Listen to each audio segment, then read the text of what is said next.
नमस्कार, स्वागत है आपका जेएमएच न्यूज चैनल। मेरा नाम है नवनीत जेएमएच। चलिए जानते हैं उत्तर प्रदेश से आई नॉन स्टॉप खबरों को। जानते हैं मौसम समाचार। यूपी समेत जो पूरे उत्तर भारत में जो है बीते कुछ दिनों से तापमान में गिरावट दर्ज हुई है।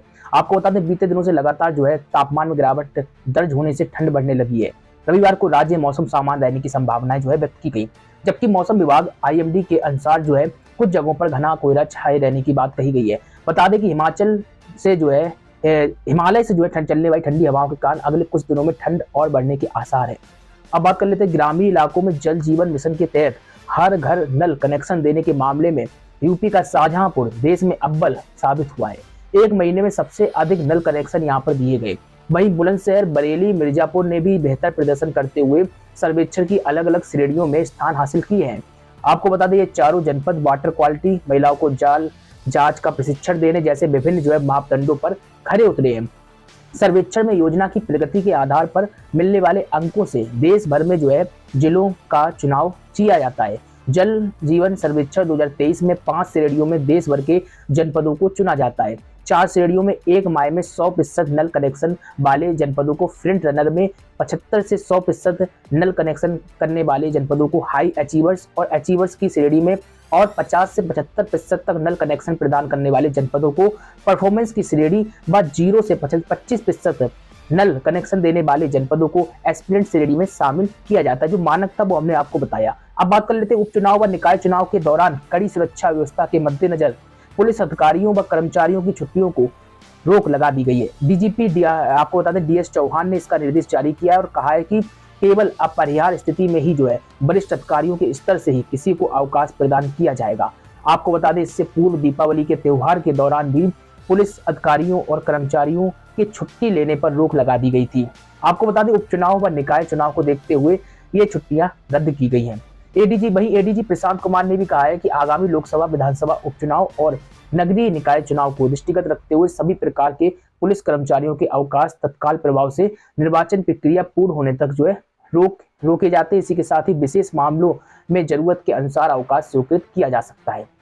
अब बात कर लेते हैं उत्तर प्रदेश में नगरीय निकाय चुनाव को लेकर क्या अपडेट है। 763 नगरीय निकाय चुनाव, 292 चुनाव चिन्ह जारी, पंजीकृत दलों के लिए जो है 14, प्रोविजनल पंजीकृत दलों के लिए 197 और निर्दलीय प्रत्याशियों के लिए 81 चुनाव चिन्ह जारी किए गए हैं।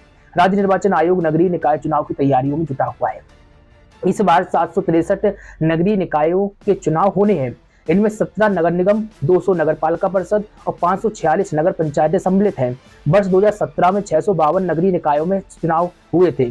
पंजीकृत मान्यता प्राप्त दलों की सूची में इस बार 14 दल शामिल हैं। आपको बता दें, इनमें भारतीय जनता पार्टी, कांग्रेस, समाजवादी पार्टी, बसपा, आप, सीपीआई, सीपीएम आदि प्रमुख पार्टियां सम्मिलित हैं। यह दल अपने अपने चुनाव चिन्ह पर ही जो है निकाय चुनाव लड़ते हैं। आपको बता दें, पिछले चुनाव में आयोग ने पंजीकृत, अमान्यता प्राप्त एवं प्रोविजनल पंजीकृत दलों के लिए 164 मुक्त चुनाव चिन्ह तय किए थे, जबकि इस बार आयोग ने इस श्रेणी में 197 चुनाव चिन्ह तय कर दिए हैं। इसी प्रकार निर्दलीय उम्मीदवारों के लिए चुनाव चिन्ह की 2 सूचियां जारी की गई हैं। एक में 42 चुनाव चिन्ह है, जबकि दूसरे में 39 मुक्त प्रतीकों को रखा गया है। राज्य निर्वाचन आयुक्त जो है मनोज कुमार ने इसकी अधिसूचना जारी कर दी है। आपको बता दें, किसी को बंदूक मिली है तो किसी को तलवार, अलग अलग जो है चुनाव चिन्ह देखने को मिले हैं।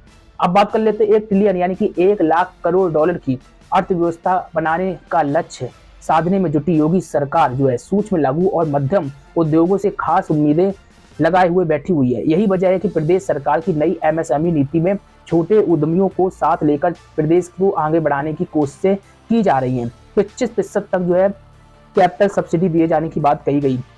ब्याज का बोझ भी हल्का सरकार करेगी। योगी सरकार ने हाल ही में जो एमएसएमई के लिए नई प्रोत्साहन नीति को मंजूरी दे दी है। इस नीति के तहत उद्यमियों को तमाम तरह की रियायतें मिलेंगी। अपेक्षाकृत कुछ जो है पिछड़े माने जाने वाले पूर्वांचल और बुंदेलखंड को भी नई नीति में खास महत्व दिया गया है। एमएसएमई नीति में स्पष्ट कर दिया गया है कि बुंदेलखंड और पूर्वांचल क्षेत्र में 4 करोड़ रुपए तक की जो है सूक्ष्म इकाई लगाने वाले उद्यमियों को जो है 25% तक की सब्सिडी मिलेगी। वहीं लघु के लिए 20% और मध्यम के लिए यह सीमा 15% रहेगी। वहीं आपको बता दें, मध्यांचल और पश्चिमांचल यानी पश्चिम के क्षेत्रों के लिए सूक्ष्म उद्योगों को 20%, लघु के लिए 15% और मध्यम के लिए 10% सब्सिडी दी जाएगी। खैर, आपका क्या कहना है, कमेंट बॉक्स में प्रतिक्रिया रखिए। यूपी में आंगनबाड़ी कर्मचारियों से विभाग के अतिरिक्त भी ली जा रही निर्वाचन की ड्यूटी। हाल ही में हाईकोर्ट ने आंगनबाड़ी कर्मी की याचिका पर बीएलओ ड्यूटी न लिए जाने का आदेश जारी किया था। साथ ही ये कहा था किसी भी विभाग के अतिरिक्त कार्य इनसे ना लिए जाए। लेकिन प्रदेश में कई जनपदों में लगातार आंगनबाड़ी कर्मचारियों से रविवार को भी पोलिंग बूथ पर बैठाकर ड्यूटी करवाई गई। इस कारण से आंगनबाड़ी कर्मचारियों में काफी आक्रोश नजर आया। खैर, अब बात कर लेते हैं आम आदमी पार्टी के नेता और दिल्ली के स्वास्थ्य मंत्री सत्येंद्र जैन का एक वीडियो जो है वायरल हुआ है। आपको बता दें, सत्येंद्र जैन का जो वीडियो वायरल हुआ वो आपको दिखा रहे हैं। बीते करीब 4 माह से जो है तिहाड़ जेल में बंद ये मंत्री का वीडियो जब सामने आया तो सभी लोग चौंक गए, जिसमें सत्येंद्र जैन मालिश कराते हुए नजर आ रहे हैं। मंत्री सत्येंद्र जैन जो है मनी लॉन्ड्रिंग के आरोप में जेल में बंद है। आपको बता दें, वीडियो सामने आने के बाद अब विरोधी पार्टियां अलग अलग तरह तरह की प्रतिक्रियाएं देती हुई नजर आ रही हैं। इस मामले पर यूपी बीजेपी के जो प्रदेश अध्यक्ष भूपेंद्र चौधरी ने ट्वीट करते हुए लिखा है कि केजरीवाल जी कहते थे कि हम तो कट्टर ईमानदार हैं, लेकिन वो तो कट्टर भ्रष्टाचारी निकले। जेल में बंद सत्येंद्र जैन को कानून की धज्जियां उड़ाकर चंपी और मसाज दिया जा रहा है। केजरीवाल जी, आपका ऐसा कौन सा राज सत्येंद्र जैन के पास है जो आप उस पर इतना मेहरबान है? इस पर सवाल खड़ा किया। ये आप वीडियो भी देख रहे हैं। खैर, अब बात कर लेते हैं मैनपुरी उपचुनाव को लेकर। उत्तर प्रदेश में मैनपुरी उपचुनाव के लिए नामांकन खत्म होने के बाद अब प्रचार अभियान तेज हो चुका है। आपको बता दें, इसी के तहत मैनपुरी में मुलायम सिंह यादव की विरासत को बचाने के लिए पूरा जो है यादव कुनबा एकजुट होता हुआ दिखाई पड़ रहा है। और इसी दौरान जो है मंच पर भावुक धर्मेंद्र यादव हो गए, उनका वीडियो भी वायरल हुआ है। वीडियो अब चर्चा काफी जो है हो रही है वीडियो की। इस दौरान जो है लोग उनके वीडियो को जमकर शेयर भी कर रहे हैं। रोते हुए धर्मेंद्र यादव ने कहा है कि मैंने कभी कल्पना नहीं की थी कि नेताजी के बिना भी चुनाव लड़ना होगा। मैनपुरी के लोगों जिन्होंने नेताजी के जाने के बाद इस चुनाव को इतनी चुनौती देने की कोशिश की, उन्हें आप लोग अपने वोट से भरपूर जवाब देना, इसको लेकर जो है संबोधन किया। अब बात कर लेते हैं इलाहाबाद हाईकोर्ट से जुड़ी बड़ी खबर सामने निकल कर आई है। आपको बता दें, शनिवार शाम को यूपी के 34 न्यायिक अधिकारियों के तबादले कर दिए गए। इलाहाबाद हाईकोर्ट ने ट्रांसफर की सूची भी जारी कर दी है। ये सूची हम आपको दिखा रहे हैं। इस तबादला सूची में कई जिलों के जज सम्मिलित हैं। अब बात कर लेते हैं लोकसभा आयोग से चयनित 1354 स्टाफ नर्सों को जो है आज सीएम योगी आदित्यनाथ नियुक्ति पत्र प्रदान करेंगे। सरकारी अस्पतालों को नई स्टाफ नर्स मिलने पर बेहतर कार्य और समुचित स्टाफ की कमी को भी दूर किया जाएगा। इसी के साथ ही नियुक्ति पत्र प्रदान किए जाने का कार्यक्रम लोक भवन में आज जो है 11 बजे से शुरू हो जाएगा, जिसमें हर जनपद के स्वास्थ्य विभाग के अधिकारियों की ड्यूटी, आपको बता दें जिले के स्वास्थ्य विभाग के अधिकारियों की ड्यूटी भी लगाई गई है। अब इसी के साथ ही साइबर अपराध को लेकर योगी सरकार सख्त नजर आ रही है। यूपी में साइबर अपराध के बढ़ते हुए मामले पर कानून व्यवस्था के लिए चुनौती बन गए हैं। सरकार ने साइबर अपराध के पीड़ितों को न्याय दिलाने और अपराधियों को पकड़ने के लिए लखनऊ और नोएडा में स्थापित साइबर थानों के अलावा 16 क्षेत्रीय मुख्यालयों में जो है साइबर थानों की स्थापना कराए जाने की बात कही है। इसी के साथ ही बता दें, साइबर थानों को अत्याधुनिक उपकरणों से भी लैस किया जा रहा है। साइबर अपराधों पर और प्रभावी अंकुश के लिए डाटा सिक्योरिटी के लिए IIT कानपुर से भी मदद लिए जाने की तैयारी चल रही है। वहीं आपको बता दें, अब सरकार समिति बनाकर साइबर थानों में तैनाती करेगी। साइबर मामले को लेकर जो योगी सरकार काफी सख्त नजर आ रही है। अब बात करते हैं, प्रधानमंत्री नरेंद्र मोदी ने वाराणसी में महीने भर चलने वाले काशी तमिल संगम का जो है उद्घाटन कर दिया है। काशी तमिल संगम का जो है आपको बता दें आयोजन 17 नवंबर से 16 दिसंबर तक वाराणसी यानी कि काशी में किया जा रहा है, जिसका उद्देश्य देश के 2 सबसे महत्वपूर्ण और प्राचीन ज्ञान केंद्र तमिलनाडु एवं काशी के बीच सदियों पुरानी कड़ियों को फिर से जो है तलाशना और उनका उत्सव मनाना है। इस दौरान तमिलनाडु से आए हजारों यात्री इस काशी तमिल संगम में शामिल हुए हैं।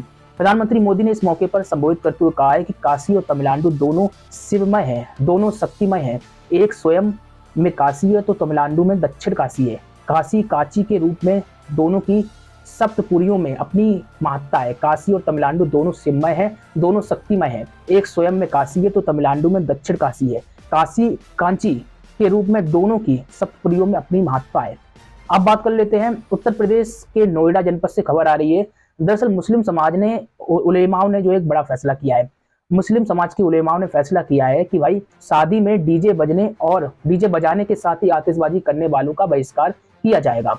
उलेमाओं का कहना रहा है कि जो भी परिवार डीजे बजवाएगा और आतिशबाजी करेगा उसका बहिष्कार होगा। उस निकाय में कोई भी जो है उलेमा शामिल नहीं होगा।